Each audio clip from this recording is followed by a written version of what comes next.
I'm your host, Anna Danino, and welcome to episode 23 of the Crime Bistro podcast. This show gazes into the thrillingly twisted world of true crime, examining real cases while we share in a passion for crime and coffee alike. For this episode, I'm enjoying a hot matcha latte, so grab yourself a fresh brew, and let's get into the infamous case of the Black Dahlia. On the morning of January 15, 1947, just before 11 a.m., Betty Bersinger was taking her child for a walk in a Los Angeles neighborhood when her eyes fell on something that she first assumed to be a mannequin. Another look revealed that the sight was much more sinister, and she was instead looking at the posed body of 22-year-old Elizabeth Short, later dubbed the Black Dahlia. Panicked, she grabbed her daughter and ran for the nearest phone to call the police. First responders arrived at the horrible scene quickly and were able to identify Elizabeth using her fingerprints on record, allowing the media to start quickly reporting on the grisly murder. Elizabeth's striking beauty and her iconic Black Dahlia nickname have kept this case in the public eye for decades, and though her killer has yet to be identified, this case is arguably one of the most famous and enduring unsolved murder cases across the world. Elizabeth was born on July 29th of 1924 in the Hyde Park section of Boston, Massachusetts, and she was the third of 5 daughters to Cleo and Phoebe Short.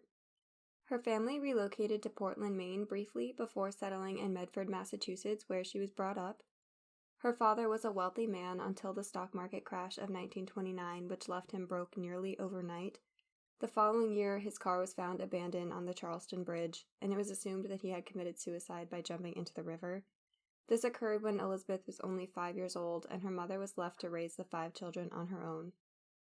Elizabeth suffered from several health conditions, including asthma and severe bronchitis, which forced her to undergo lung surgery at the young age of 15. In order to avoid the cold, which was further damaging to her health, she had to live with relatives in Florida during the winter, while she spent the rest of the year in Medford. These conditions also meant that she had to drop out of Medford High School when she was only a sophomore. At a young age, Elizabeth had developed a strong affinity for cinema, and by her teenage years, she had set her sights on becoming an actress. In 1942, her father revealed that he had actually been alive the entire time, and that he had started over with a new life in California, a revelation that must have been beyond shocking for the entire family. Upon learning this, Elizabeth went to Vallejo to live with him when she was 18, but the two did not end up getting along, so she moved out in January of 1943, to start working in the base exchange of Camp Cook in Lompoc, California. During this period, she was living with friends, including an Air Force sergeant who was reportedly abusive. Eventually, she relocated to Santa Barbara, where she was arrested for underage drinking in September of 1943. The juvenile court ordered her to return to Medford, but she moved to Florida instead. In Florida, she met a decorated U.S. Army officer named Major Matthew Gordon Jr., and the two started a relationship, which ended up in their getting engaged.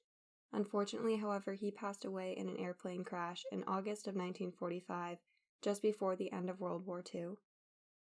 Following the death of her fiancé, Elizabeth moved to Los Angeles in July of 1946, where she met Lieutenant Joseph Gordon Fickling, who was stationed at the naval base in Long Beach. She started to work as an actress to support herself while she still dreamed of being a part of the Hollywood acting scene, and she rented a room near the Florentine Gardens nightclub on Hollywood Boulevard. It was there that she was living in the year 1947, a beautiful Hollywood hopeful on her own in Los Angeles. Unfortunately, Elizabeth would never get the opportunity to break into the world of acting. Rather, she was about to become the victim of one of the most famous unsolved murders in American history. It was the morning of January 14, 1947, when Elizabeth's body was found in the Leimert Park neighborhood by Betty Bersinger and her 3-year-old daughter while they were taking a morning walk. She had been posed in such a manner that it appeared at first she was not even human, and Betty mistook her for a mannequin until closer examination revealed the horrible truth. Elizabeth's body was found just a few feet from the sidewalk and was extensively mutilated and cut. Despite this, there wasn't a single drop of blood at the scene, which immediately indicated that she had been killed elsewhere.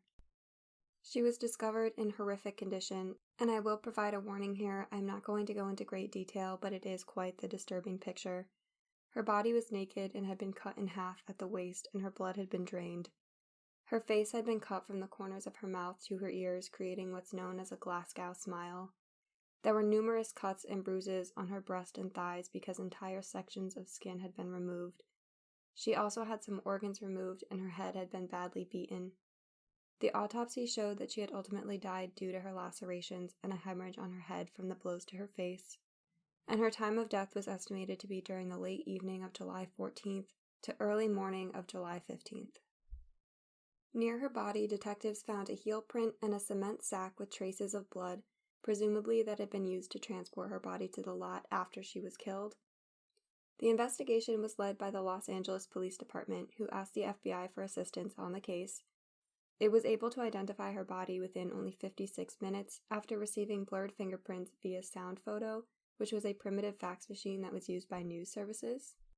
Her prints actually appeared twice in the FBI's massive collection, first because she had applied for a clerk's position at the commissary of the Army's Camp Cook in California in January 1943, and second because she was arrested by the Santa Barbara police for underage drinking several months later. Her mugshot from this was in the FBI's files and it was provided to the press. Horrifyingly, once she had been positively identified, Elizabeth's mother Phoebe had not been informed by police. Instead, she learned that her daughter had died when reporters from the Los Angeles Examiner called her pretending that Elizabeth had won a beauty contest. They used this to trick her mother into giving them details about Elizabeth before they finally revealed why they had really called. And this poor treatment of Elizabeth by the press became an unfortunate theme in this case from there on out.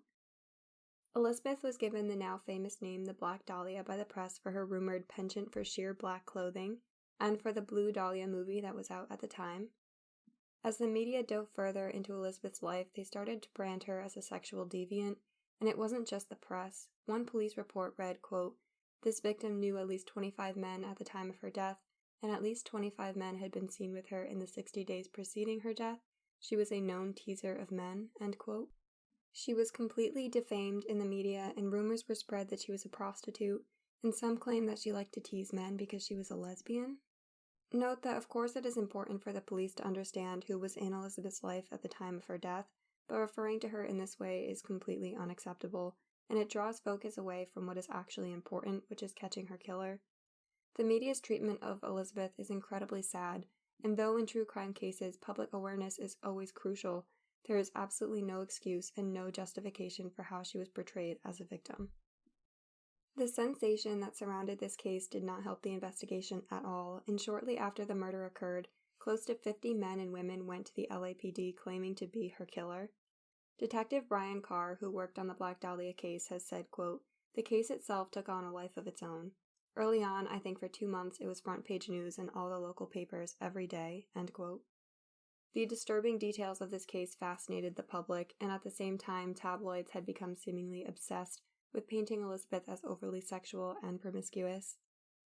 In addition to the confusion caused by false reports, there was only one possible witness who had seen a black sedan parked in the area in the early morning, but couldn't provide anything besides that.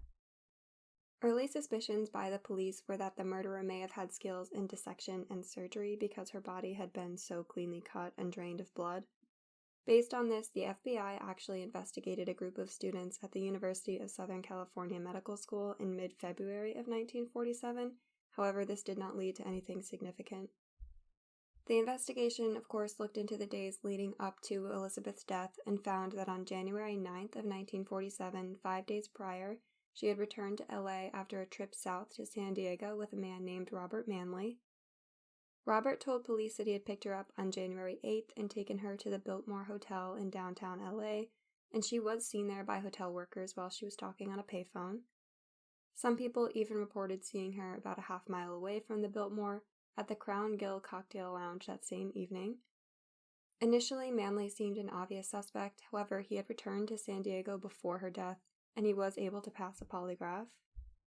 He was also administered sodium pentothal or a truth serum, so police were fairly confident in his innocence. On January 21st, 6 days after Elizabeth was found, a person claiming to be her killer placed a phone call to the office of James Richardson, the editor of the Examiner newspaper.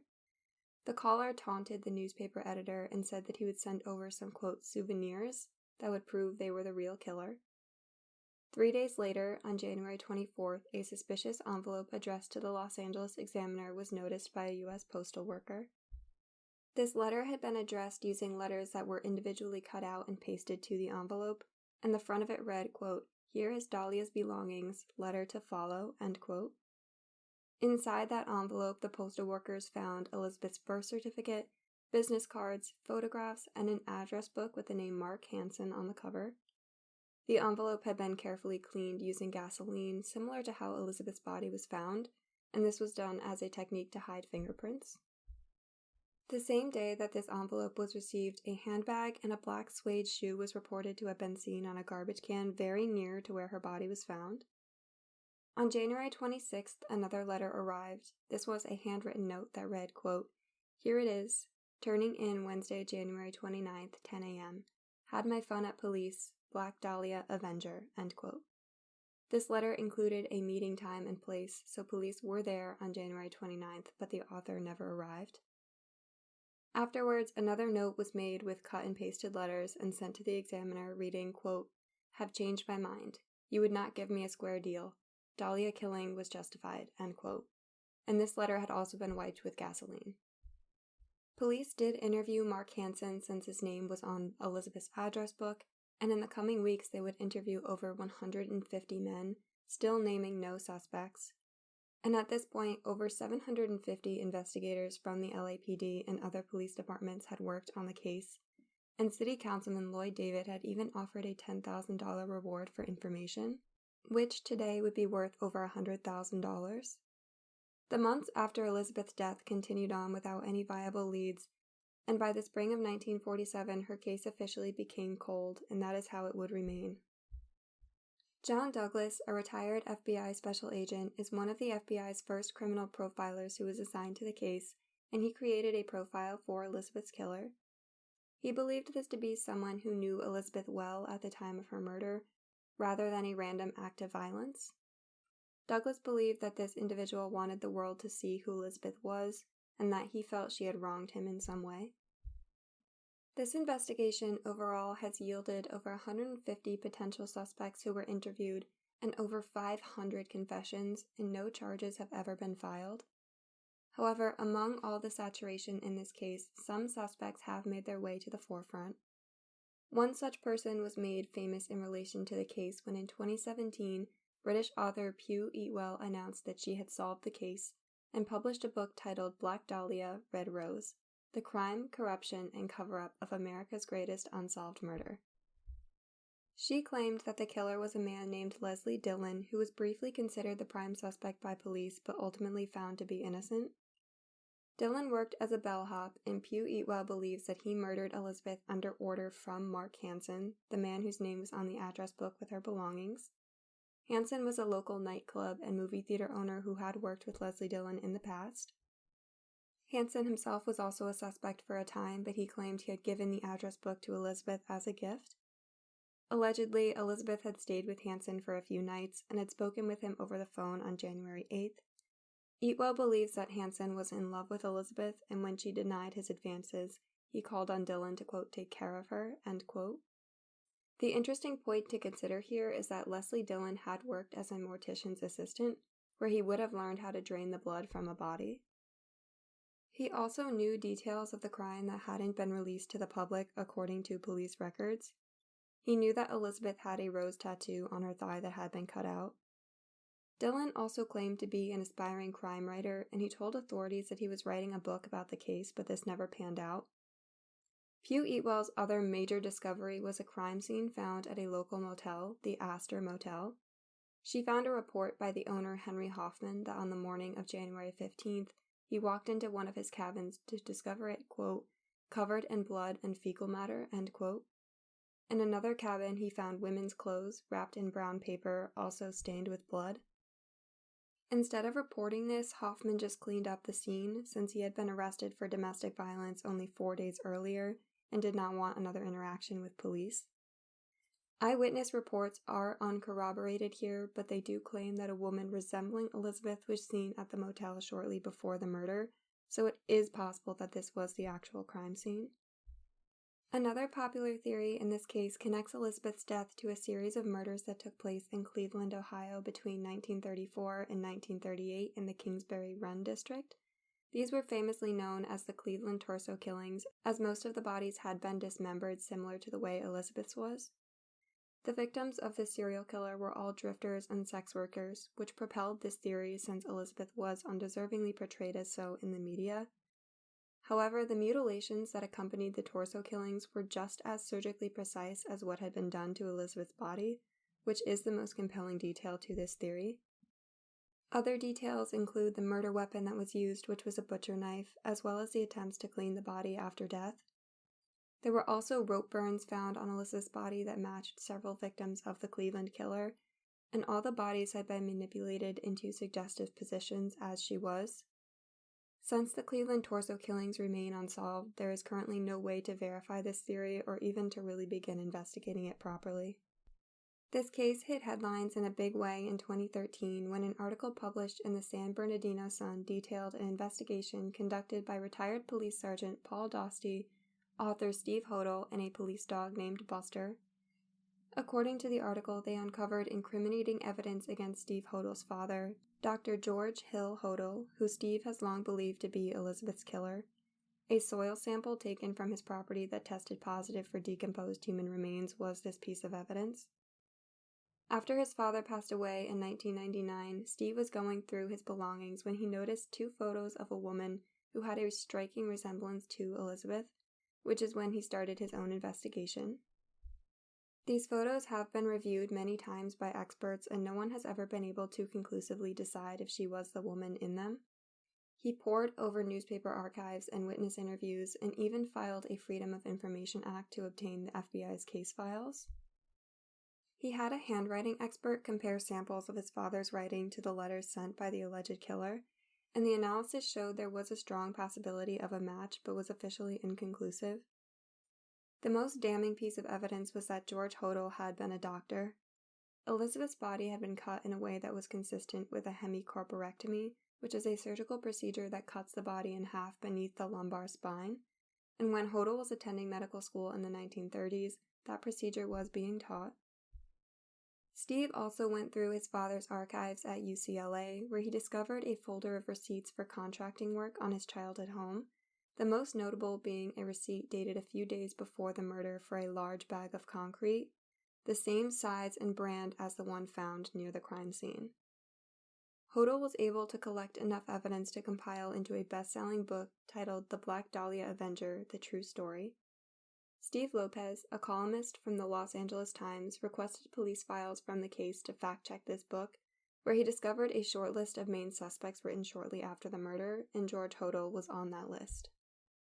He was actually under so much scrutiny by police that his home was bugged in the year 1950 so that police could monitor him. Because of this, there is a chilling recording of a conversation between the doctor and an unknown person, during which Dr. George Hodel said, quote, "Supposing I did kill the Black Dahlia, they couldn't prove it now. They can't talk to my secretary because she's dead," end quote. Despite all of this, he was never charged. However, interestingly, in 2004, Stephen R. Kay, the head deputy for the LA County's District Attorney Office, said that if George Hodel was still alive, he would have enough evidence to indict him for the murder. All that being said, this is currently the most credible theory that is attached to Elizabeth's case. Elizabeth Short has become an icon of true crime since her brutal murder so many decades ago, and now that most of the prime suspects in her case have passed away themselves, it is unlikely there will ever be a conclusion in this case. This, however, has stopped no one from carrying out investigations and devising their own theories, so we are left with a massive amount of circumstantial evidence, yet still with an unsolved mystery. Personally, the most credible explanation for Elizabeth's death is the theory made famous by Steve Hodel. Though there is no official physical evidence against Dr. George Hodel, there are far too many possible connections, and his medical education is a major point that aims toward his potential guilt. The murder itself may never be solved, however, it will likely remain one of the more infamous in true crime history, and the Black Dahlia is a name that will not soon be lost to our attention. Thank you for listening to this week's episode of the Crime Bistro podcast, and if you're interested in learning more about the death of Elizabeth Short, all of the sources are listed in the show notes at crimebistro.com. If you have a theory or a comment of your own to share, feel free to head over and visit the podcast on YouTube or on Instagram at Crime Bistro Podcast to leave a comment and to see some behind-the-scenes updates on the cases to come. With that, this story is coming to a close, so thanks again, and as always, until next time.